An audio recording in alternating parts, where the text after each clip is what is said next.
నమస్కారం. ఈరోజు నందమూరి తారక రామారావు గారి 101వ జయంతి సందర్భంగా ఈరోజు ఎన్టీఆర్ సర్కిల్ కడపలో ఆయన గుడికి పూలమాల వేసి నివాళులు అర్పించాము. అదేవిధంగా ఎన్టీ రామారావు గారు మైనారిటీస్కి ఇంతవరకు ఎవరు చేయలేని పని మొట్టమొదటిగా ఆయన వచ్చి మైనారిటీస్ కార్పొరేషన్ చేశారు. ఆ ఘనత ఆయనకే దొరుకుతుంది. దాని తర్వాత ఎన్ని స్కీమ్స్ అయితే కూడా ముస్లిమ్స్ కోసం ఆయన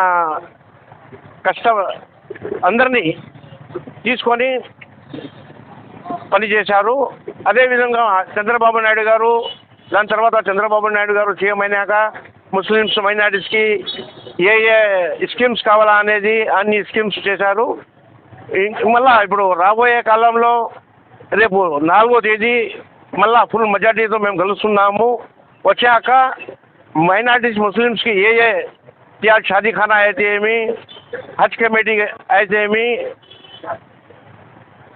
విదేశీకి పంపించడానికి స్టూడెంట్స్కి అయితే ఏమి, ఒక బోట్లో కాపాడగాని ఏమి, ఈ అన్ని విధాలుగా మళ్ళా చంద్రబాబు నాయుడు గారు వస్తారు.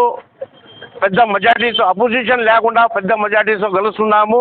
దాని తర్వాత మేము ఆంధ్రప్రదేశ్కి అభివృద్ధి ఏం చేయాలా అనేది ఆయన ఒక బుక్ రాసుకున్నారు.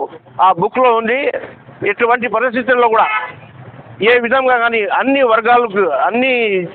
వర్గాలకి న్యాయం చేసే మాదిరిగా పని చేస్తానని మేము అనుకుంటున్నాము. అదేవిధంగా ఈ గొడవలు జరిగినాయి, ఆ గొడవలు కూడా పక్కన పెట్టేసి అభివృద్ధి కోసం ఆయన పని చేస్తారని మేము అనుకుంటున్నాం.